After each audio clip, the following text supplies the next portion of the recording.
Thank you all very much for coming tonight. You know that we're here to talk about a partnership with the YMCA, and we started this process quite a while ago. We received a lot of feedback from the community, which was so helpful, and we have addressed the concerns that you have brought forth. I hope everyone picked up the FAQs, the sheets in the front, and the pricing for YMCA before and after care here at our schools. And before we begin, I would just like to acknowledge a couple of my staff members, and certainly I'd like to call out some school committee members. We have Megan Cummings-Fleck on our school committee. She's here. We have Mr. Bill Ryder sitting way in the back. He's here. Thank you for coming. And just a couple of my staff members, Mr. Tim Adams, principal of the North Falmouth School, Sonia Tellier, assistant superintendent for the Falmouth Public Schools. Okay, Tina and Dawn, where are you hiding? Okay, Tina and Dawn in the back. I'm sure many of you know them. And Elaine. Where's Elaine? Right here. Oh, there she is. Hi, Elaine. Katie, Ashley, Renee. Where's Ashley? Where? Right here. There's Ashley. Where's? Thank you all very much for being here tonight. And so, Stacy, if you would like to introduce those people, that would be great. I'm Stacy Pugh. I'm the president and CEO at the YMCA Cape Cod, and I've had the pleasure of working with Nancy and Pat and a couple of the staff members of Falmouth Public Schools on developing a way that we might be able to assist the school district with the delivery of before and after school programming. With me tonight, I have several board members and committee members, so I'll just call out a couple and a couple of my key staff. The chair of our board of directors is Dennis Ducharme, who is here with us tonight. He actually is owner of In-Season Resorts with a resort here in Falmouth that you may be aware of. And then I have Denise Graham-Reardon. If you could just stand up and wave. Denise. Denise is our senior program director for childcare and oversees all of our before, after school programs and all of our early learning centers throughout Cape Cod. And Steve Telesmanic, who's in the back doorway there, greeting people, handing out FAQs and the price sheets, is our Chief Operating Officer. And then if anybody is a volunteer with the Y, can you just raise your hand, volunteer on a committee? So a couple of our committee members are here that are volunteers. Awesome. So we're going to go quickly through a PowerPoint that explicitly talks about the concerns that were brought to us by the community and how we have resolved them. One of the pieces from the district side was to say we need to create a program that meets the unique needs of Falmouth. Excuse me, are you taking pictures or filming? Yeah, sorry, I'm with meeting. I'm with Dr. Fulton. With Falmouth Fulton. Okay. Is there anyone else that's filming? Because we really need to know that ahead of time. That's Ryan. He's Ryan. Oh, okay. So when we started these conversations, we were really clear that we needed to create this program that really met the unique needs in Falmouth. That's really important to us. And with your input, it really made us back up and take a look at and address your concerns. And I think that we've done that. And if you have more input, we'd like to hear it tonight. So we will quickly go through the PowerPoint. And please, at any time, interrupt, ask questions, ask for clarification. I think that's the best use of our time together. And I think it will help everyone. So as I said, we got a lot of community concerns. And the concerns were really primarily around three issues: flexibility, finance, and staffing patterns. Flexibility, from my perspective, and please correct me if I'm wrong, was probably the biggest issue. It was, how do we do this? Do you do drop-in care? What if we need 3 days this week, but we need 4 days the following week?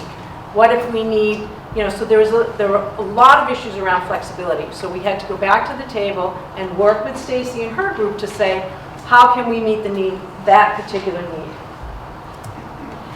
So again, drop-in care, and if you look at the PowerPoint, it's probably hard to read from where you are, and I apologize for how hot it is in here. The drop-in care, When you look at it, if you see anything that has a red asterisk, that signals to you that it's going to be the same service that you have now. Okay? So it says, drop-in care will remain an option for families whose schedules do not allow them to commit to a certain number of days for care. And that seemed to be one of the biggest issues here. So the way you have drop-in care now, you will continue to have it. And Stacy's going to speak to how that works, but you will have that same option. Scheduled care, so we're going to look at it in two ways. They're going to be working simultaneously. It's the drop-in. And then for some people, they're going to need scheduled care. So they have that option. So if you know that you work certain hours every week and you need this number of hours before school and this number of hours after, you will have that. And if it meets your schedule, that's the way we'll do it. If it needs to be, please. Is it just one or the other, or can you have a schedule, but then you can do an occasional drop-in or something? You could add a day, yeah. Absolutely. And that's exactly the kind of question that I like to hear, because it's something that we may not have thought. Okay, so, and then in addition, care will be provided for all of the scheduled half days. Is there anything, Stacy, that you want to elaborate on in terms of I think flexibility? I would just add about the drop-in care. There were a few questions about some of the mechanics around, how do I make the reservation to do that? We do need to work through that because the system right now is pretty in-depth with how school personnel are managing it at the front desk, and that would shift to YMCA personnel taking those daily calls and reservations. So that is something we still do need to figure out the logistics of that, but we definitely will have a plan in place and communicate it well in advance to everyone that's registering for the program, so you know exactly how it's going to work. And there's no minimum or maximum. That was another concern. So there's no minimum on the amount of students, correct? And no maximum. Yep. Please. So when you discuss reservations, I've used drop-in care a few times, and there's literally, I have not known that I needed it till 5 minutes before I needed it. So does that mean I require a phone call saying I'm on my way with the child? Or, because right now there's been a liberty that a couple of times that because of the amazing staff we have, I've literally just been able to show up and gone, I got a phone call 5 minutes ago, I now can't get this kid on the bus. Is it okay to leave him? I've never been turned away. Right. Margaret, hope that's great. So where does that come in? I'd say most days I've been able to tell them the night before, listen, I have something scheduled tomorrow, I come in. But in that instance where literally 5 minutes before I need the care, I need it. Can I get in the car and drive still, or do I now have to worry about trying to call ahead and hey, I'm gonna be there in 5 minutes?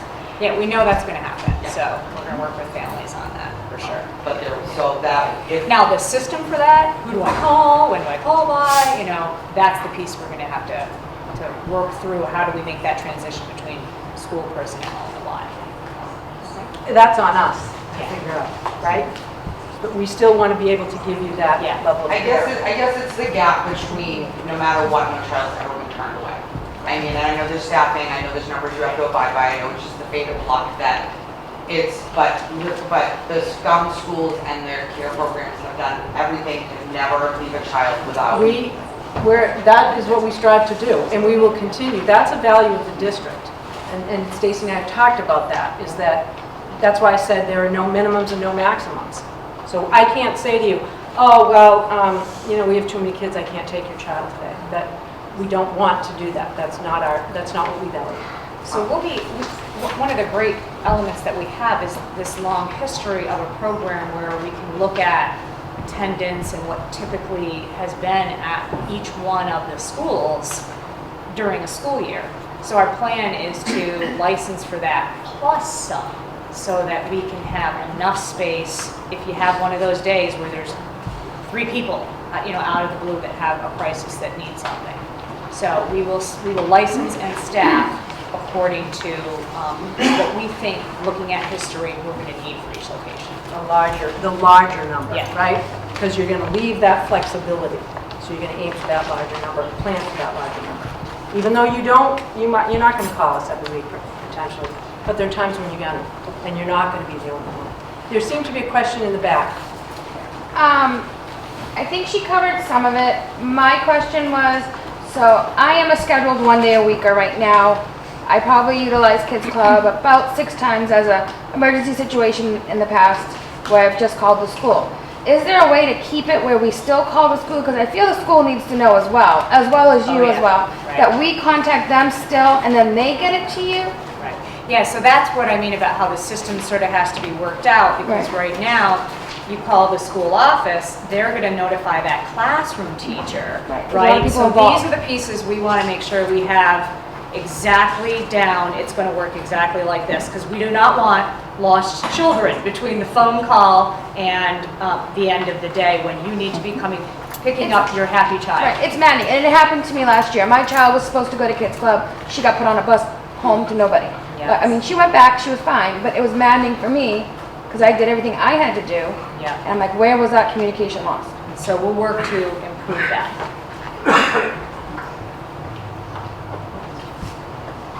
So even with Kids Club though, that happened, so we need to tighten that up. Yes? Have you provided this service at another school district so that you can fall upon the issues that have come up in the past, or is this all new? So the YMCA is very, very familiar with running before and after school programs in school districts. It's actually what my career path into the Y was. I ran after school programs in 55 different schools in Rochester, New York, where every different school system in the whole Monroe County utilized the YMCA. So it's normal practice for us to be operating. But it seems that there's an issue with how this is all going to happen. If you've done it in so many schools, can't you bring that forward that you have? To me, I would think you would have the answers to these questions because you've done this so often in so many different school districts. So we're trying to adapt to how Falmouth Kids Club currently did it and you received it versus the typical way the Y does it. So we are working with the school on Keep that in piece. mind that we're not doing the typical Right. program with the YMCA because that whole piece and all the information that you gave me said that we needed to do it a little bit differently because our needs were different. They don't do necessarily drop-in care in other districts. I just don't It's think that neither the of ours. Falmouth is any different from I think parents in general, whether it's here or California, we all as parents in every school district have the exact same issues that we don't know if we can get to our child in time. We don't know what days because our schedule is different every month. I would just think that you would have a little bit more information if you've done this in so many different districts. But schools may not handle those issues the same way. Falmouth, from my perspective, has done an incredible job taking care of kids and working with families, but not all schools do that. Not all schools offer what Kids Club in Falmouth offers. I know that. And what we're trying to do is instead of fitting into your box, Right. I'm saying to the YMCA, you need to fit into the way we do things. And somehow we need to come together and meet in the middle. Because I'm telling you, the districts do not do what Kids Club has been able to do for many years. And that I know from speaking with other superintendents about before and after school care. I think Falmouth is very generous and does an amazing job, and we want to keep doing that. But there are glitches that we have to work out, because that isn't the program they've set up before, and that's why we went back to the table. So we're at Mullen, and we didn't have an opportunity to have that initial meeting Right. because they were summer. So I feel like we're kind of catching up to this lesson. So I guess, I feel like there's a lot of information we didn't know yet about registration and I Yeah. worked with Honest Paths, I think it's a great organization, so I'm excited. There was a lot of concerns for me as going into the kindergarten year, my kids going into the first next year about the variation, the lack of standardization across the different programs, the different schools, North versus Mullen. Again, totally new, so I only have 1 year under my belt. So I guess my question to you was, what does the standardization look like across the district? Is it going to be as varied as I've been told it is, or was last year? Well, hard for me to speak to what's currently happening, but what I can tell you is that the Y has a very structured curriculum approach, high-quality approach to delivering a program with a very specific after-school schedule. As soon as we kind of get to that over this hump, then we'll be releasing all of that information. Here's what the typical day will look like, and here's the staff, and here's, you know, the calendar for the year. So we just kind of haven't, you know, released all of that great stuff yet. And that's because the district said we want to just step back for a minute and we want to take in all of your input.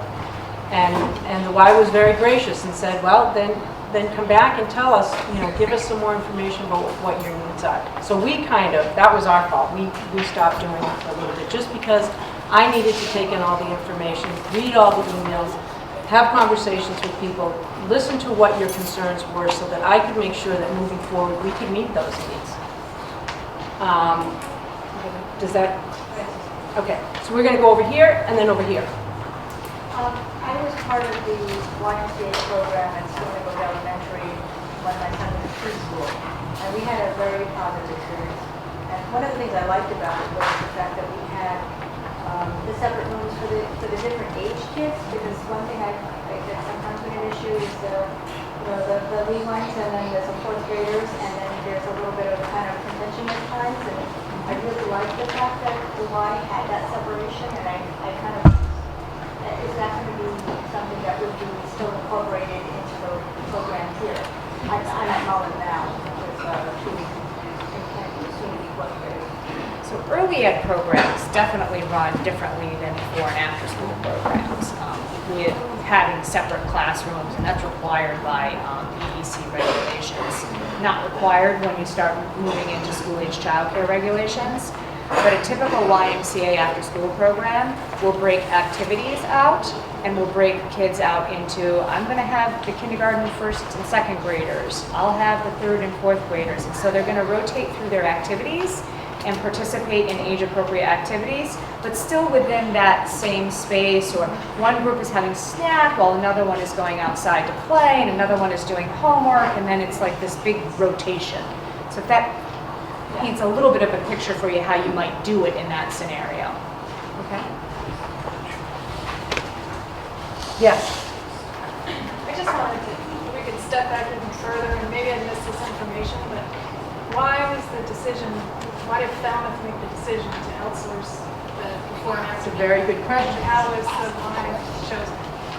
We have been speaking with the elementary schools and principals, and certainly with Mr. Murphy, and we started to look at how could we work within, we wanted an EEC license. We want a program that is early education and care licensed so that we could meet the standards for licensing. And to do it ourselves was not possible. So we started to look for other agencies, and we interviewed other agencies, and some of them had EEC license and some of them didn't. And that's why we started to look at it. And we've been looking at the prices and the cost of care, and we raised it up, and we would incrementally raise it for next year and then for third year, simply so that we could start to break even. It's an expensive adventure. And we want to provide the same quality of care, we want to provide the same opportunities. We would like to have an EEC license. And we started to have those conversations. Yes. So something that you just said that I wasn't aware of, I did go to the meeting at T-Ticket, it wasn't brought up. So the price that it is, it's going up this year, and the intention is that it's going to continue to go up. No. What I said was, as the Falmouth district, we were going to raise it the same amount that the YMCA. Because remember, we had these conversations. We have to raise it anyway. And we have a lot of catching up to do. If you look at any other care for kids, we are really, really low. And it's really hard to sustain that. So in my conversations with Patrick Murphy, who came in, he was kind of watching the door. He is our Director of Finance and Operations. I said it hasn't been raised in 6 or 7 years, and it's not sustainable, right? So I said, this was before we got involved with the Y, we need to at least look at that piece too. And so we had a plan to raise it incrementally over the next 3 years, because we had 6 or 7 years to catch up on where it had never been raised. So one of the conversations with Stacy was, I don't want it to be so outrageous in terms of a price that it defeats what we're doing. So we had to negotiate, because what the Y came in with and what they typically charge is not what I was willing to do. I was willing to do what Patrick and I had worked out, and the Y came back and said, yeah, we'll do our best, we'll make that work. Any other questions on that? So, you said it was gonna incrementally go up, it would be this year and next year that will go up as well? I think it will go up a little bit next year. And it would if it were just kids club too. Yeah, no, I know. So it will, but it will be incremental. I don't want it to be, again, so big that it's cost prohibitive. That, again, that's not going to serve the needs of families in town. And I'll just add, a comment to that. The Y is a nonprofit organization that is looking to deliver a service. It's not, a profit that's going to come back into the pockets of people who work at the YMCA.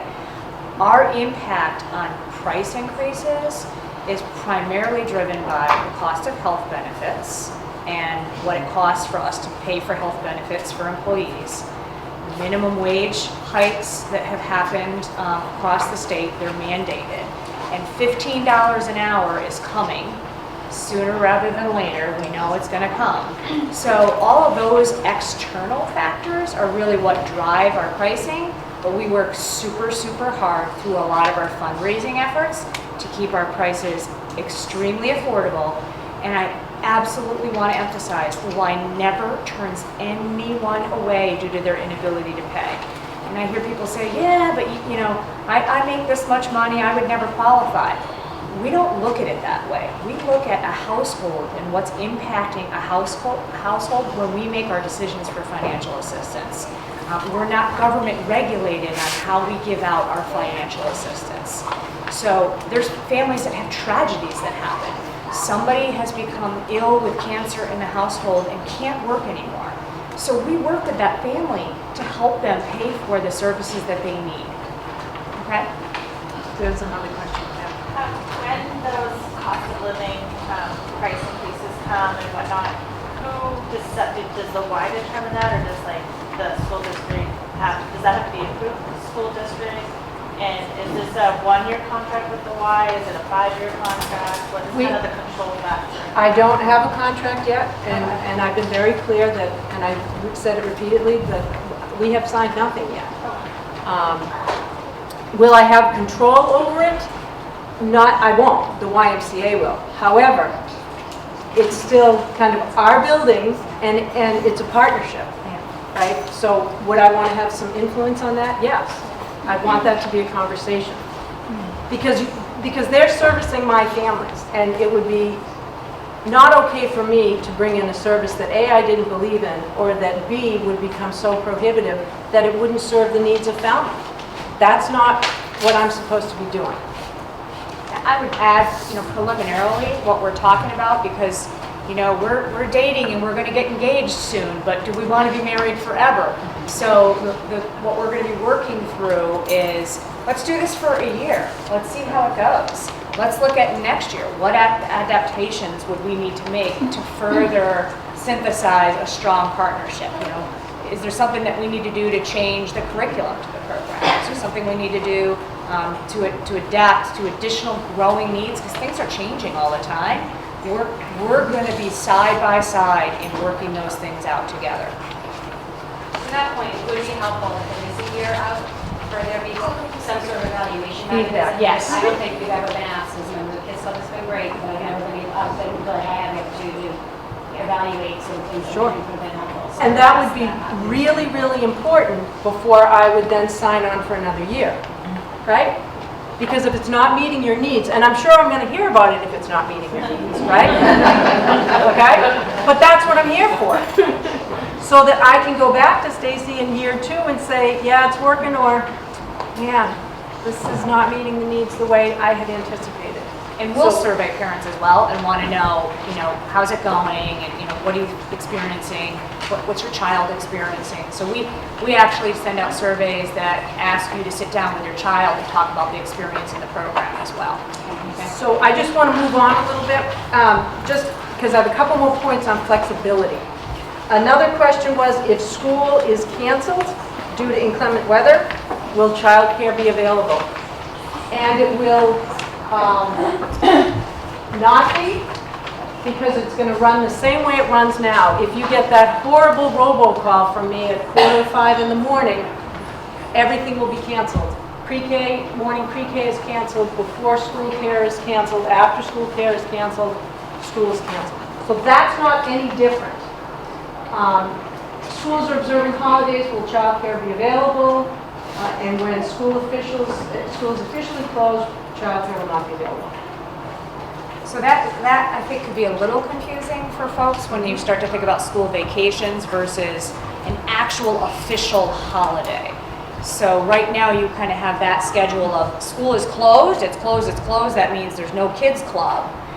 Same thing for us, but we do plan to look at that school vacation week programs and offer that spring break program and the 2 winter break programs. So that's a little different than school is officially closed for a holiday. Right, a Monday holiday, Veterans Day, those types of things. But vacations, that's a really good point. And it's right here. Will it be available during school vacations? Yes, you will have access. Okay, hold on. Separate registrations. I'll go here and then up there. So in the fall, there's that day where the teachers all have professional development. Would that fall as they would possibly have care that day? Or Do they do it now? Yes. Yes. If you have kids club, then we're going to want to have the care at the same time. We're trying to follow the exact same schedule. Did I answer your question? it's not available, it wasn't available past year. It's not like an official holiday. It's just the day that all the teachers are out doing Dawn? professional development. Can you answer that? At T-Ticket, we were closed because 6 out of 7 of us are teaching assistants. So we had to do the Falmouth Public Schools staff development. Professional development. But they've worked it out so that we have professional development on the half days, yes. The professional development this year for us is in August. So T-Ticket will be able to have staff and be open for the half days. And what we would like to do is do that, to standardize that across to every school. Did we answer it? I want to make sure. Actually, the teacher proposed the T-Ticket. I think it's a question of half day versus that full day. Right, that's the one we're talking about. We don't have that. It's a Friday, like October, November. Right, that's the full day. That's the all Cape day. Yeah. And again, if they're not doing professional development, it will be open. And I don't think you are in October, correct? We haven't been, but I believe we are. Okay. So, but we need to clarify that for you because it's not crystal clear yet. Dawn, and then there's a question over here, so go ahead. Can we Dawn. just clarify delayed openings and then if school is canceled and all after school activities are canceled? Good question. If I delay by 2 hours because travel is not okay. We're going to do whatever you tell us to do. We don't open. But we have Delays, we don't open. We don't have a delayed opening, so we wouldn't have it. And if school is, if we get out early, what? We don't have it. You don't have it. So if school isn't open, we don't have it. Right. On a day like that. We make phone calls. Yes, which is a drag and is disruptive to families. Very disruptive. Yes? Speaking of vacations, so is this just for the summer year? What happens in the summertime? Does he take a summer camp? That's a very good question. We did not, the question was, in the summer, T-Ticket and North, they have camps in the summer. We did not address that yet because we kept this summer the same. Will there be summer programs available? Yes. Yeah, we wanted to get through year one of, before and after school, or at least get this launched in August and September, and then have a plan for the transition for summer camp, but be able to communicate that by January-ish, starting in 2018. And we wanted to be careful on the messaging because we wanted people to know that this summer things stayed the same, that there would not be any changes until September. Can I just make a comment, just for you to keep in mind? A lot of parents scramble, like April, May, because that's when the summer camps, whether it's the school summer camp, the rec summer camp, the Boys and Girls Club, everyone does it so that at least we know well in advance, because if you've got no summer camp next summer, there's a whole lot of parents that are used to it, that now we're gonna have to scramble to get in line for the rec or get in line for, No, we will have it next summer. So we typically, if the Y is selected to also do the summer program, which is the general intent here, we open up our camp registrations in January. So you'll have lots of notice. And will there be plenty of space, the same kind of thing, like long-term kids' ways? I think Yep. that's a concern Yep. right now, because getting in line 4 hours. Yeah. Yeah, and we got Camp Linden, we have buses coming through Falmouth, so we can always go to Camp Linden if that happens, but I don't anticipate that being an issue. That's these are. Yes. So do you think it will be the same type of program that they have at the camp right now, like the same trips, the same sort of activities? I don't know enough about the summer program to answer that yet, so that still has to be developed. And Stacy will be talking to the Kids Club directors to get a better understanding of what they're doing. But remember, I put the stop to it, which is why some of you, we can't answer some of these, because I said, whoa, we need to back up. I need to really listen. Yes. I'm sure it'll be covered later on too, but I don't want to forget it. So the Monday holidays and the snow days. And again, there's a lot of other things about the days that we pay for, days that we don't. If Monday is our scheduled day, do we have to pay it if it's a holiday? No. No. No. Let's go to, can I move on to the finances? Okay. Because you're going to my, the Well, next that's why I wasn't sure app where it for was me. going Nope, in you're there, but- absolutely right. Because remember, that was the second biggest concern, was what is the financial picture of this, of what we're moving to? So if you take a look at this, will there be a cost, an increase in cost? We talked a little bit about that. Will staff salaries be decreased? No. And that was a concern that came under finances and came under staffing.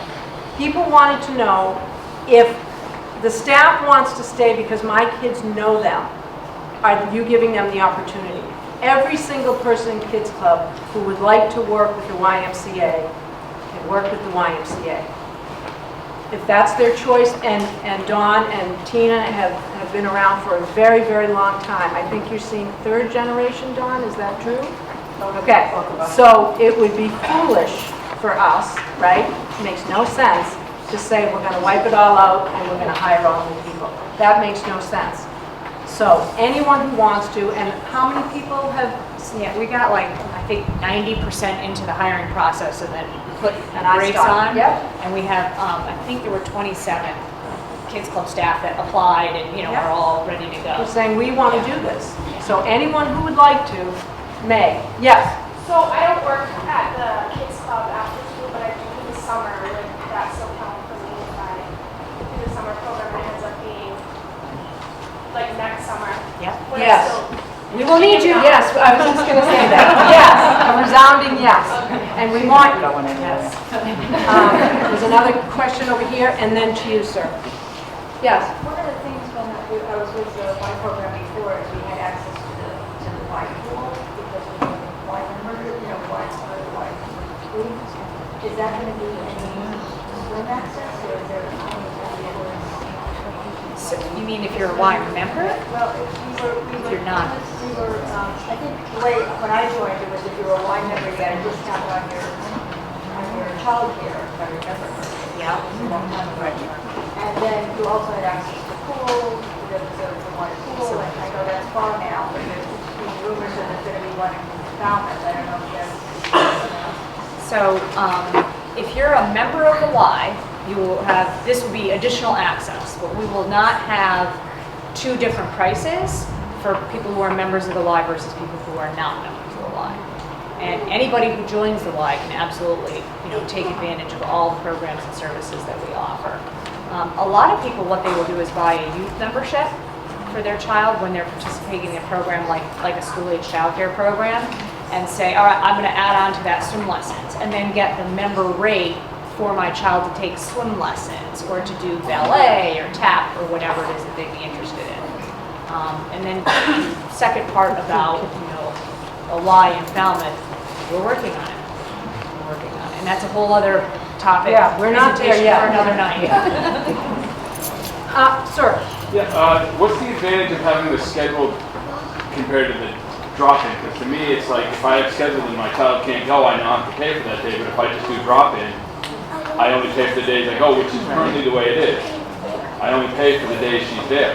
Yep. So what's the benefit of signing up for the schedule as compared to This the actually drop-in? has to do with how the state reimburses for families that use EEC vouchers. So it comes down to if we choose as an organization to accept an EEC voucher for a family that's income eligible, we have to treat private pay families the same as we treat EEC families.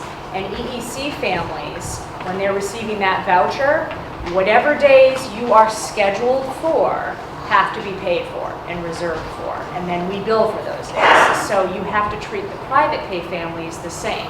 The advantage of the drop-in is, well, number one, you can't use an EEC voucher if you're going to use drop-in. That won't change. That's how it is currently. But if you do the drop-in option, then you aren't paying for those days that you're not using. So for somebody who's doing private pay, Yeah. I'm better off signing up for drop-in care than I am for. If you want to call every day. Okay. That's the only con, I'm missing the connection either, like I'm not regularly scheduled occasional drop-in. I'm not gonna sign up for, I would do regularly scheduled and then just call when you need a drop-in. but I'm paying for the times when we're sick or. Yeah. Right. We're on By vacation. law, that's what we have to do. That's a regulation. I get that, but so now you might get a lot of people not registering for schedule instead. Possible. Yep. So I'm just better off than paying out of my pocket. I'm better off just calling every day and saying, yep, she's going to care, she's going to care, she's going to care. Just make it like, how about like sending her with a note, like sometimes when she's getting picked up early, you can send her with a note. Yeah, Can you do again, the we same haven't thing? figured out those mechanics, but we'll I need mean, to 'cause figure to that me, out. paying out of my pocket, it seems better to do that. And now what about days like if the school's canceled? If we do a regularly scheduled, we have to pay then as well. Like if it's canceled, oh no, okay. No, if All I right, that cancel one. school, All right, there, you don't pay for that day. okay. If your child is sick and it's a scheduled day. Right, yeah. Like with any other kind of daycare, you pay for that Yeah. day. But if you're drop-in, you don't. Yes. Sorry. Yeah. Can I just go back a couple of questions? You were asking about the 2-hour delays and whether or not there was care before school when there's a 2-hour delay. What was the answer to that question? The answer is no, if I Okay. cancel school or if I So delay then school starts at what time? Which school? 11 on a 2-hour delay? Yes. Elementary schools? Yes, for elementary. My husband and I both teach at the high school, so on a 2-hour delay, we would need to be there at 9:15. Right. And you're saying that there is no early There morning isn't. care. So And there never what do you, has been. do you know what other teachers do in that case? That's a Because very I'm good kind of in a question. unique situation, the fact that he and I both teach at the high school, Right. so I'm kind of concerned. You know, one of the things that I said to Nancy we were going to commit to was when we learn that there's something that people are struggling with now, we want to see what we can do to additionally respond to that. Okay. So I've got somebody in the audience taking notes on these things. Things like, I said, well, gee, maybe parents need the program longer at the end of the day. We really wanted to try to keep everything the same as much as possible. But we are going to listen to little scenarios like that and say, how could we help in that scenario? Okay? And what do you do? You have I don't have to know, be that's at what I'm Falmouth saying, High we're School a at unique 9. situation. Right. He just turned 5, so I'm new to the Right. kids club. So that's really We important for us did to look used at. to open at 9. We delayed 2 hours and opened at 9. And you did open 9? So you But technically when we did. got a new administration, they cared about the staff safety, and that's when we were told. And that's the issue, that if I'm telling other people that they don't have to drive in, I'm canceling school, I'm delaying for 2 hours, but I'm saying, but you have to go in. Yeah. It's safe for you to drive in because I need you to do A, B, C, and D. That was a real hard thing. But again, it's about all kids and all staff, so that's a tricky one. But it's a really good point because it isn't one that we thought about that now I'm going to ask Stacy to think about. Make it. Because that's important. All right, can I keep going? Wait a minute, do we have more questions? Yes. Maybe I missed it. Is the price for Kids Club the same for everyone, or will it be based on a sliding scale based on income or something, or will the price be the same? If you tell us I can't afford this, then we work with you on the sliding scale and household circumstances. Otherwise, it's the same price. Was there another hand, another question? Okay. Yep. Yeah. Yes? I just want to make more of a statement than a question. Yeah. So right now, Kids Club doesn't take vouchers, correct? We do. You do take vouchers right Yes. now? Okay, Yeah. then, it's a moot point. Yeah, it does. Do I have to pay? Our registration fees required. This is another bargaining piece, right? Yes. We went around and around, and we've involved Dawn and Tina in our conversations, and Tina and Dawn were very clear. The registration cost is too high. It was $75, I think. That is too high. So we started having conversations, we went back and forth, and Stacy said, let me go back, and I will do my best. So it is a $25 fee. If you are already registered in Kids Club, you do not pay a registration fee, even if you're adding another child into care. So if you have a kindergartner who participated in Kids Club, who will now go to the YMCA, but you have another child who's going into kindergarten, you still don't pay a registration fee. This covers your entire family. All right, if you have 4 kids, 5, it doesn't matter. People who will be registering, and you have to remember that, again, there are other extraneous factors that drive these fees. If we didn't have to have them, we wouldn't. But because of healthcare, and because we do want to pay people properly, it has to come from somewhere. So there is that $25 fee. No one in this room, it feels like, will have to pay that. And again, it went from 75 down to 25. And that was through conversations with our Kids Club directors. And will that Yes. ever go up, the registration fee? We typically keep those flat registration fees.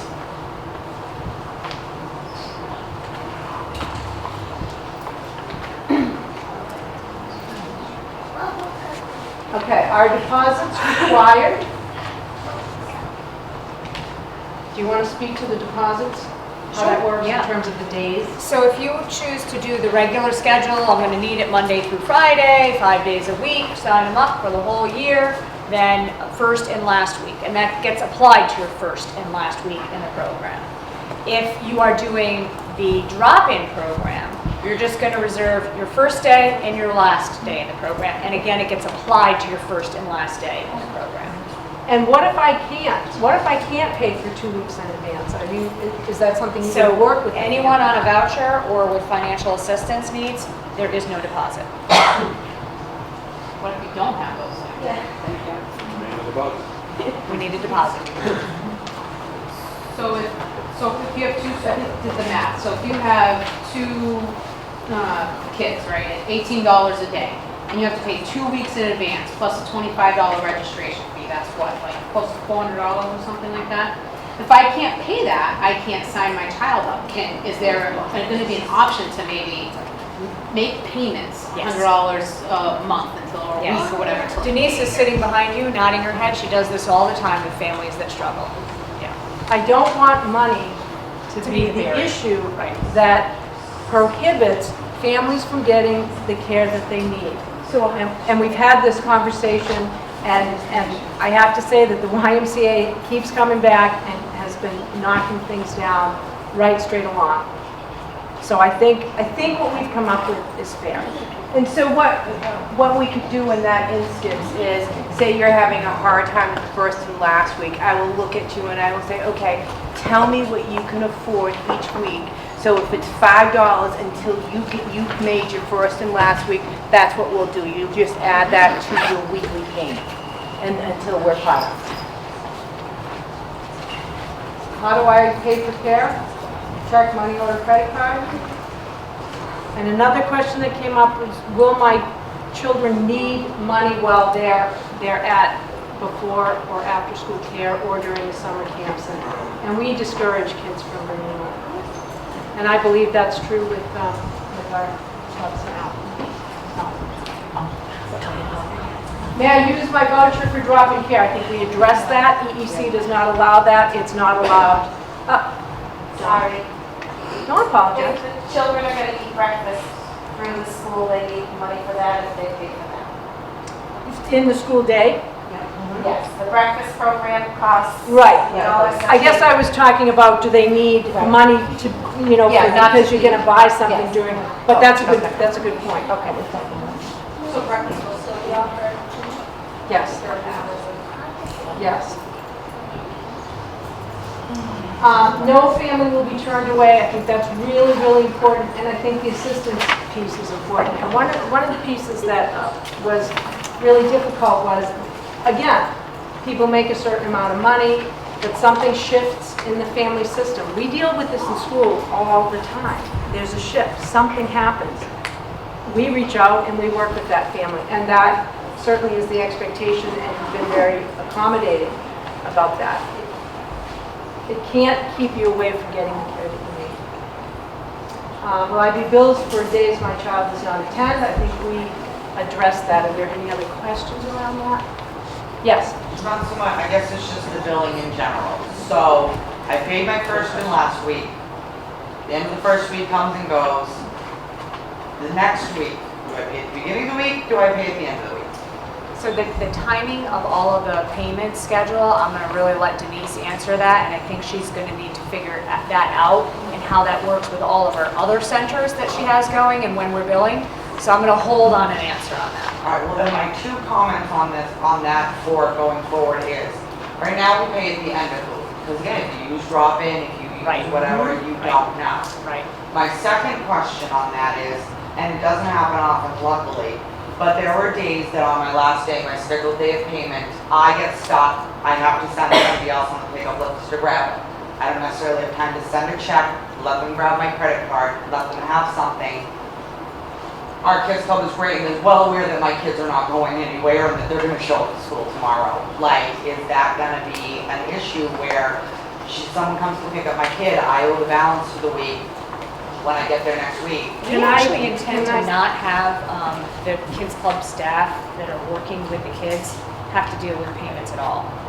It's actually gonna happen through our back office, so we won't have to worry about that. Okay?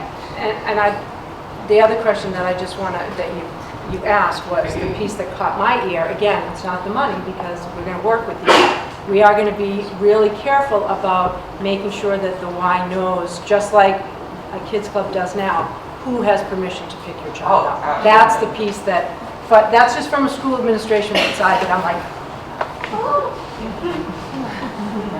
Okay. All right, staffing was the third big issue. Okay. Will kids club, current kids club staff, I think we talked about that. 27 so far have said they are interested and filled out some paperwork. And who will be supervising the children? All Falmouth Kids Club staff will be given the opportunity to earn that EEC qualification and remain on the before and after care teams. 99% of them already had it, so. If they don't have it, are they gonna have to pay for it out of pocket? Get that We don't have any reason to have to force anyone to get EEC qualifications. We're covered from our staffing standpoint. I have a question on that.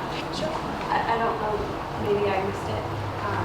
Did you say that they were gonna have to pay out of, the staff was gonna have to pay out of pocket to be certified? There's no one that we would be hiring from the list that will be pressed into having to go get an EEC qualification because we're already covered with the qualifications we need with the staff that have applied for the positions. Okay? Do you think that the staff that hasn't applied for the positions are hesitant because of possible fee? Yeah. Okay. I don't know. That's a great question, but I mean, we are requiring that they have a certain thing. Like each site director has to have a certain level of years of experience.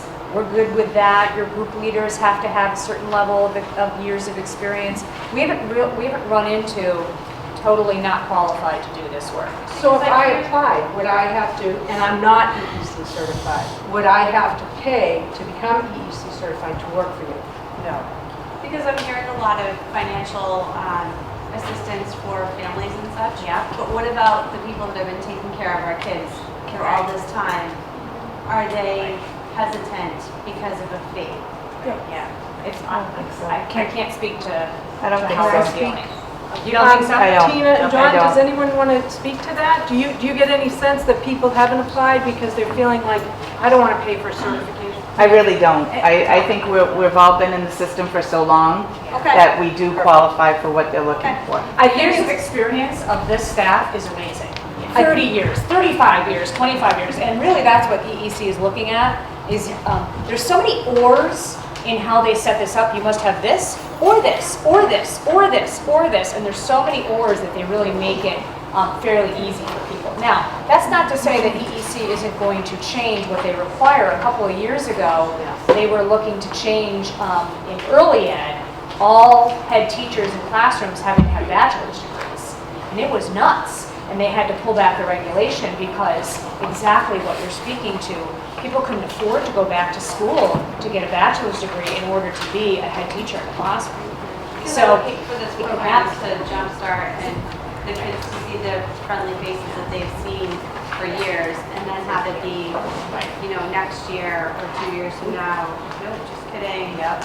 Yeah. Unless the state does something crazy that requires some, huge amount of qualifications, we don't anticipate that. And the state can. They can. Do what they want, we know that. All right, FAQs. Any other questions that maybe I've covered on the FAQ sheet that you got, or anything? Yes? The first week of school, can you walk us through how that will go and just assure us that we'll have care, because there's a lot of registration, there's a lot of fees, there's a lot of applications. Will we have care the first week of school? Yes. We are so committed and perseverant through this that we are going to start on time. Even if that means it starts as Kids Club is today, still being run by the schools. Parents will not notice that difference of, will I have care on day one? And incoming kindergarten parents, communication to those folks? So we have to work through that registration piece is definitely going to be the next piece. We committed to a July 25th sort of final communication to everyone. Yes. And that will have, here's when you can register, here's where you can register. We're going to, open that up to make it How are we flexible. going to get that? Because some people need to know about this. So how does that happen? Is that based on people online? So how do we don't get a robocall and stuff? So how How did people not know about this? I'm just curious. I get texts from people who say, hey, you're going to this meeting? Because the only reason I know about it was because my kid goes to 1,000 and told me about it. But You didn't get the robocall? No, I didn't. I did a robocall. I did a robocall. Please double check with the schools to make sure your current phone numbers, your current information. Heather, I did a robocall last Thursday. We posted everything on every school site. We posted it on our homepage. Sonia will do one with Stacy before the 25th. And please just make sure with the schools that we have all your information. Because if you we'll change work cell through the phone summer numbers, program. anything. We'll work through the summer program as well. That would be great. That people are coming and seeing you guys every day, so. Yes. I was surprised that, I did get the robocall, so thank you, but I was surprised that in Friday Enterprise, there wasn't some comment that this was going to take place. So I would suggest. I'm curious about that too, because I think, now I'll have to go back and check, but I think Sharon Reed sent the flyer. So I'm not sure what, Sharon's my administrative assistant, so I can double check with I her. looked for it in Friday paper. Yeah, I could've no, missed but it was not in there, but I'm not Could we sure. also place So- the paper and that? Yep. How about if we do a press release? Yeah, In addition. we can do that. We'll do that. And we're not guaranteed that we'll get in, but so we would. Yes. I have a question about the security. So for Kids Club, I know Mullen Hall, they lock their doors, you have to be buzzed in. Is that the same after hours? So when I pick up my child at 5:15, are the doors going to be locked? Or do I just walk in and get them? They should be locked. Yeah. Because I heard different. They're not. Yeah. I didn't hear you just walk right When in. kids are in school, in our buildings, they But should Mullen be Hall's secure. situation, where they're located, is different than us. Yep. North Falmouth has a side door that we have to see the parents and they come in. I believe East Falmouth, yeah, it's a whole different setup. So what can be done in Mullen Hall? I will tell you that the expectation will be that the doors are secured. Yeah. Yep. We should contact you if not. I'm sorry? We should contact you if not. Yeah, absolutely. They should be secured. Our buildings, unfortunately, it's the time we live in. Buildings should be secured when kids are in the buildings. Yes. I know they don't. Yes, during the first informational session that you guys had at the Teaching at School, in regards to the YMCA coming over and doing the kids club, I have two 6-year-olds that have diabetes, so I wanted to be reassured because the woman that I was speaking to didn't really seem to be bothered very much by that. But I want to know, is there going to be a nurse there that's going to be able to handle anything with my children in the aspect if something happens? Denise, do you want to speak to that, or do you want me to take it?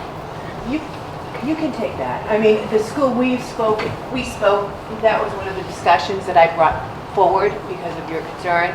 And speaking with Nancy and Patrick and Stacy, that's something that the school district will supply. We'll be looking at. So that they're looking at, and it will help with that. In the summer program, I'm saying. In the summer program? Summer program, we would have to look at that, but we want to make sure that your children have access. And if they need the medical piece, then we do the medical piece. Because your kids are at T-Ticket? Yes. Yes, I'm well aware of them. So but while they're there now, they're, like right now, during the summer program, there's a nurse now that's taking care of it. But in the, like, let's just say next summer. Okay, so you have the assistance that you need now. Yes, To absolutely. make that program accessible for your children. Yes. You can expect that in the following summer, because your children have a right to be there, even though they're diabetic. We have to make that accommodation. I went through a lot of things to get that accommodation set myself, though. Well, Like it's gonna be all set though.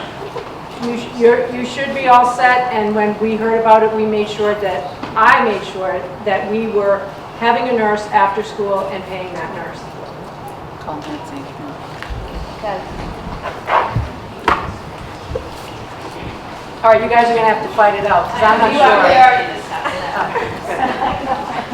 Board uses YMCA before and after school care. Have you discussed with them their struggles already? I have not spoken with the board. And my understanding is they use the Wareham YMCA. We're using, this is Barnstable, sorry. And I know Barnstable public school systems do not use the YMCA for before and after.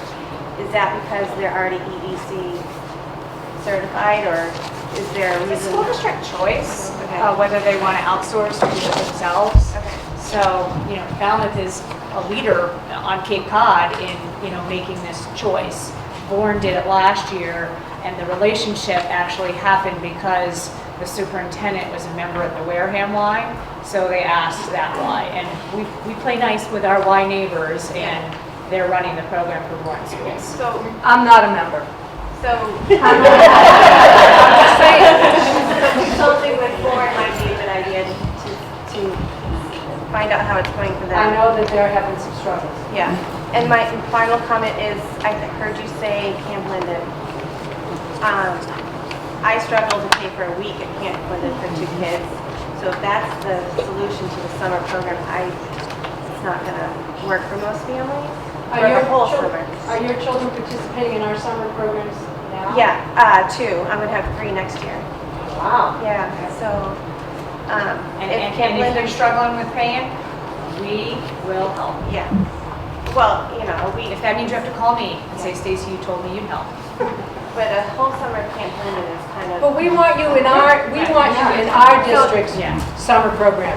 Camp so there Linden, I know will be one. Stacy said that as maybe an overflow. Yeah. We want our kids here. Okay, so I'm hearing the summer program will stay Yes. in the schools, and so we're not gonna be. No, I'm not asked looking go to Camp send it Linden. to Camp Linden, And, no. and not even as an overflow, just as another option for people to have. Okay. Oh, I would like my kid to stay here at this program, or we also have an option to go to Camp Linden. But it wouldn't be you missed the opportunity here, Okay. so now you have to go there. That's not going to be, it will all be your choice. Thank you. Okay?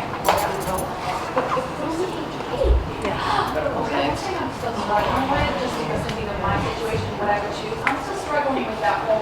I choose schedule or drop-in, even though I am 95% always scheduled, the drop-in is just occasional, but the whole, I could save hundreds of dollars if we have a vacation we didn't plan more than 2 weeks or a week illness or something. Or we're So just you're gonna work with saying I you. should choose drop-in and the only, I really think we're just gonna work with people. You know, if you're scheduled and you're like, oh my gosh, this came up. I mean, everybody has circumstances that arise. We are not rigid that we don't work with anyone. I feel like I'm still unsure whether I'm choosing But schedule most or drop-in, but most daycare settings, the expectation is that you're getting a program provided to you, so I. Pay for the spot. I understand that, I'm just saying, drop it. With I an can still option. come 5 days a week, 9 to 5, but every day I just have to write the note and consider it a drop in. That's what I'm struggling with, what decision I want to make based on. that And you can change your mind. Try it one way, try it another way. I think that I just want to kind of make a blanket statement. I think that a lot of the hesitation is that people have a very hometown feel with Kids Club right now. And having the Y come in is like corporate America coming in. And I think that that is a big fear, that they're not going to get the same personalized treatment. Like you said that sometimes you have to have somebody pick up your child and you send, you know, obviously the hometown parent, you know, people that have been looking after your kids know that you're not going anywhere. They know they're not gonna, you're not gonna stiff them for a check, you know, and that's, he didn't say it, but I kind of like hear the undertone that like, does that mean that my kid on Monday isn't gonna be welcome? And, you know, the drop-in thing, I hear what you're saying, you know, how do I pay for it? How do I, you know, what's the best course of action for it? And I think that the big hesitation is, right now, it's very much a mom and pop, hometown, you know, my water heater blew and I don't have whatever. I don't want to have to spend 25 minutes waiting for someone to answer me, press 3, here's some more waiting music, as opposed to just going in and speaking to the, you know, same friendly face that maybe was there when you were a kid, kind of thing. Do you, I totally understand that perspective. because I think, honestly, I think that that's a big hesitation with a lot of families here in town. And I would families that aren't here encourage tonight. families to call any parent in any of our programs right now, and they would not say that that's their experience. Okay. I'm just, I feel like that may be a little bit of a elephant in the room kind of thing. I think what's helpful for that, though, is that 90% of the people who are providing that care now are going to be the same people who will be providing it to the kids moving forward. The same people that are providing the care following the WISE rules now and the state regulations, which is safe. We have to look what's safe for our kids. It is. But I think that there is a bit, there is a bit of a hometown, you know, gosh, this came up, or, you know, right now they don't have to pay when their kids are sick, and that's a big deal, and that's a big fear, especially after last winter, excuse me, sir, when kids were, you know, there were a lot of sick kids in this district last school year. So I think that that's a valid concern, and I get that that's what regular daycare providers do. You have to pay when your kid is sick, but oftentimes daycare providers will also work with you if there's a long-term illness or something, you know. Absolutely, And we will do that. And I want to stress that I would not enter into this partnership if it didn't meet my standards of care for kids and flexibility. And I think it's been proven repeatedly as we go back and forth. And if you think about the first presentation that you heard and the presentation that you're hearing tonight, in terms of money, in terms of programming, in terms of flexibility, it is very different from the first message, because it's what we need to meet the needs here. So I would not risk what I do every day for kids for any partnership if it weren't going to be kids. It has to be flexible. You use the word rigid, can't be rigid. That won't work for us. Do I want to up the care, make it safer, be a licensed program? Yes, I do. I believe that's best for kids. But along with doing that, you have to temper it with making sure that we're still meeting the needs of families. And I would not put myself in a position where I ruined that. I won't do that. Oh, no. Your turn? My turn. Well, first off, I just want to say thank you for opening up the discussions again, because leaving our meeting at T-Ticket, I saw a lot of distressed people and everybody's face was worried, but so thank you for that. But I have a special needs son, and I'm very close with my T-Ticket Kids Club staff, and they've guided me along the way, and we got each other's back. How am I going to, like, what's going to change with that? Usually he has a one-on-one. Am I going to have to pay extra? When am I going to be notified? I'm going to be a drop-in because I am a private household, and I change very often, and this flexibility thing was one of my concerns. So how is that going to work out? My expectation would be the standard of care would remain the same. Okay. So what you have now, I expect, and Stacy and I have been very, very open with each other, I expect that would continue to be the way it is now. Okay. That's important to me. Again, it's about equal access for all kids. Oh, yes, sir, and then... Just I know it's way in advance, but the summer program currently, the way it is, there's a cap as to how many kids can be in there at a time. And trying to sign up for that, when it's a 3:30 sign up and you got to show up at noon just to get in line and maybe get your kid in, is there going to be a cap on the summer program next year as well, so you're running into that same issue? We don't cap any of our summer programs right now, Okay. but I don't know, because I'm not sure what the demand Yeah, I is. mean, would it be an online thing, and then, I mean, literally, like, this year was a screwed up year because it was supposed to be, like, the T-ticket was supposed to be handed out at 3:30, and because of the rain, people were showing up earlier, and the tickets were getting handed out early, and I know there was a lot of people who showed up at 3:30 who were very upset. I was one of them. Yeah, because they're already up to, like, number 80 for getting a kid in, and the cap is, like, 60. How do you know? register? Do you register online? No, you have to show up. No, I'm Oh, asking yeah, for that. YMCA. I mean, would that be something that, like, I'd have to make sure I'm online at noon on a certain day Yeah, we to don't- maybe get in? We don't do it that way, probably because we don't have caps and we don't Yeah. have, that kind of demand. Right now, we, post our brochure, which has all the information in it for the different options people can select.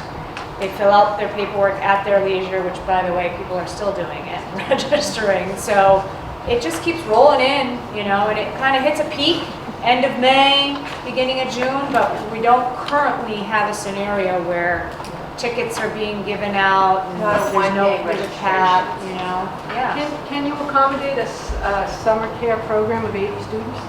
Oh, yeah. Yeah, I mean, we have, I mean, done through, like, the way it is now where we're dropping our child off at, like, T-Ticket School or North or wherever the other one is.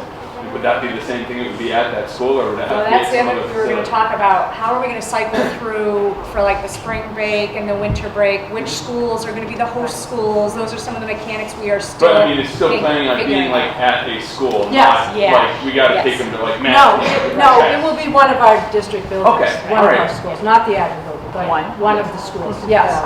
Yes. Currently, it's at 2. Will it be at 2? I'm sorry? Currently, it's at 2 schools. Will it be at 2 schools? Depending on the demand, probably. I don't imagine it will change. All right, I'm going to go here because you had your hand up, and then I'll come right back to you. Mine's just more of a recommendation. One of the things I think kind of scared everybody was that we showed up to register and we're bombarded with all of this information, and then we had to kind of say, okay, this doesn't work for us. Before making any decisions with the summer program, can we have a forum saying, what are your concerns and your needs I think it's a before great going idea. forward? It's a great Because idea. that to me was the issue. It's a great idea. This. Yep. Yes, I'm So sorry. the first clarification is, so right now, anything that we are committing to only deals with the calendar school year, correct? Yes. Okay. And so I just wanted to know, I mean, a forum on the summer camp, I agree with, clearly, because I was one of the biggest advocates of having this forum.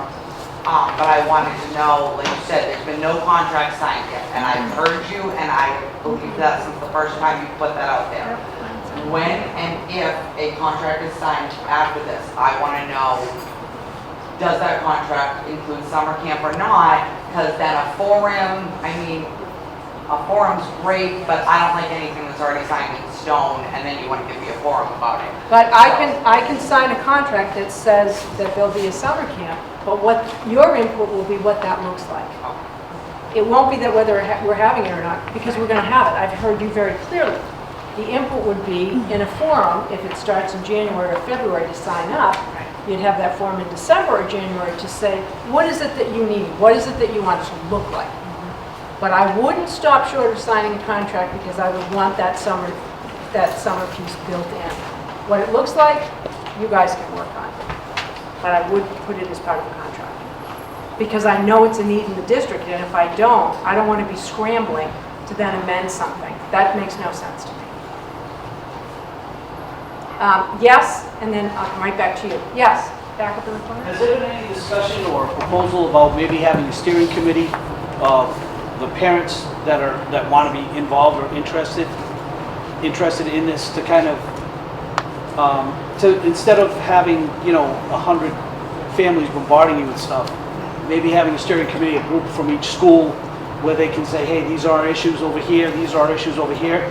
You're dealing with a smaller group, and then you can try the ideas with them and see how they work, and then disseminate it from there. Because there may be different issues in different buildings. There may be different levels of need. Different levels. Yes. Hi there. If the Y does take over, what will the kids be doing for those, say, 2 hours, say 3:30 to 5:30? Right now at Mullen, we have a great playground, and with the new track and basketball courts, I love the fact that the kids can just go out and play at this wonderful, great playground and great facility. So if the Y does take over, will that change in any way? Will there be a different shift? Outdoor play and having lots of exercise and following healthy eating and physical activity standards are something that we will bring to the program. So, but beyond that, there will be specialty focuses that kids will be able to have choices to be involved in. There'll be homework support, just like right now, you need to get that homework done, snacks served, reading time. All of these different elements will be part of the curriculum.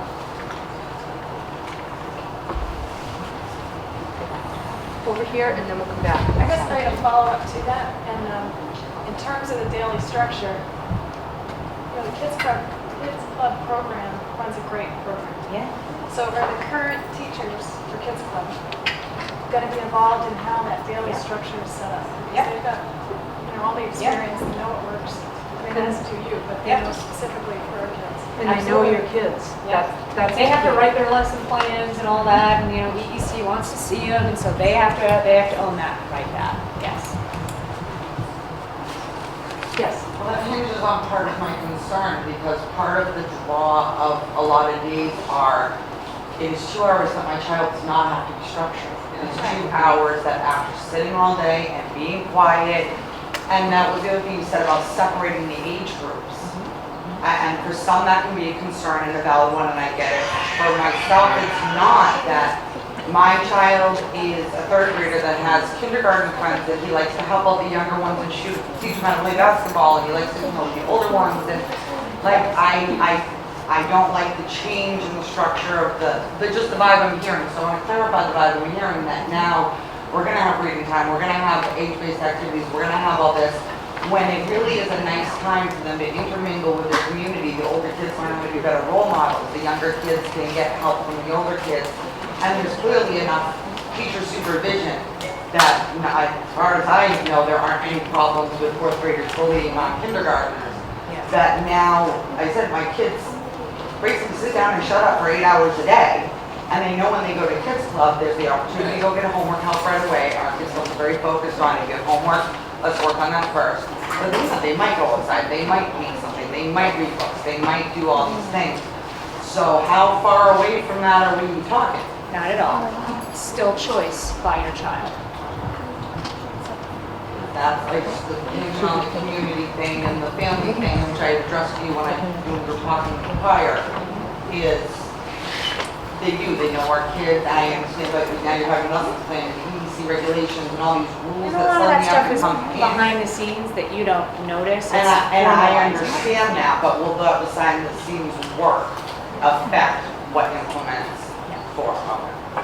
I'm gonna go in the back. Well, I'm just wondering, like, what do you mean as in like a lesson plan for an after-school program? Like, what lesson plan does that require? So the site director might actually have to write in boxes on a piece of paper. There will be a choice to do an art project. There will be a choice to go outside. There will be a choice to do this activity, to do homework. There will be a snack serve. So it's the simplest lesson plan probably Right. that there is, So- but it has to be written on a piece of paper. It's not, we are doing art for 25 No. minutes and then we're going outside for half an hour. Okay, so. Rotating choices. Peggy? Can that little boy speak first? He has a question. Oh, sure. I'm Hey. sorry. What happens if you get in trouble? Great question. Well, we definitely talk to mom or dad or your guardian. Your mom will know. So I just want to bring something to your attention that will need to be considered. Currently, when children are dropped off, especially kindergartners, and for some reason a parent isn't there, from what I'm told, that those children are brought back to the school and the office staff has already gone home. So those children have been delivered to Kids Club. Will that continue to be because those children need to be in a safe place? We will make sure that they're in a safe place. They will either return, and if there isn't an administrator or anyone in the office, they will go to Kids Club. If there's someone in the office, they will go to the office. Because kindergartners cannot get off the bus alone. But they might not be registered for Kids Club is the issue, you know, I mean. Right. They'll still take them. We are not going to let a child be unattended by an adult.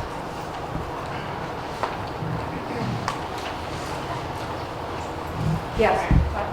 With the lesson plans, like, my kids will go to after-school care, but they play sports, so sometimes my kids have to do homework in the morning. That's not built into that lesson plan, is it? I mean, I know that our teachers, current Kids Club people are like, yeah, sure, bring him in, I'll help him with his homework. Yeah. Is that still gonna be something that's gonna be okay, or are they gonna say, no, you have to follow, that's not in that box? Can I just make one last comment? You know, and I'm just going to put it out there, with the number of years that the current staff have, the number of years that the current Kids Club has gone on, and it works for probably 99% of the families, I would just think that if you put it out there and offered to the families, would you be willing to keep everything the way it is, but maybe have to pay another $1 or $2 or $3?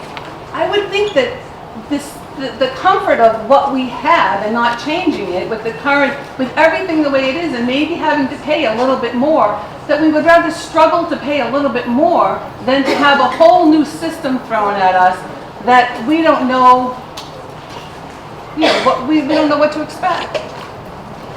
I'm just making that as a comment that I just think that, it's not broken, so why fix it? It's just the fees. We had to deal with fees that went up last year and we dealt with it, you know?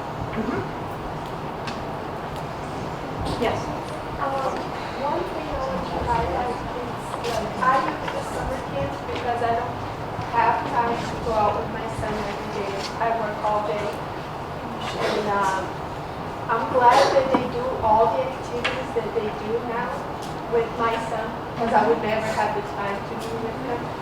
And I don't feel guilty at the end of the summer that I don't have that much time for him. So I like to highlight that. I think we, as all of my friends, think the same way. So I guess I'm not alone. I think some of the parents here think the same way. So It's some trips that they do, the right? trips The and exposure the that they kind of get to different activities that they things. do during the Yep. day, like they don't go to a place and stay inside all day and not just go outside and play, but they do art and they do like crafts and they have the chance to do like play with each other, like on Legos and all kinds of things. Like they play video games, and I feel so relieved that he's just not sitting in a room all day, Right. looking at the wall, Yeah, that- and doing nothing. Not allowed. Yes. I mentioned most of our staff have filled all the EEC check boxes. Then what is the struggle for the district to become EEC certified if we have a staff that is? We would like to have an EEC umbrella that oversees our programs. That's really important in standardizing the care and making sure that we are meeting all the regulations. That's important to me in terms of safety, in terms of programming, in terms of staffing. I think she was asking if, why can't you become certified as EEC, but it's not legally, doesn't work that way. No, It's a the nonprofit. school that will has not to- become the EEC Right. oversight. We want an agency that is EEC licensed to oversee what we're doing, and I'm not. Okay.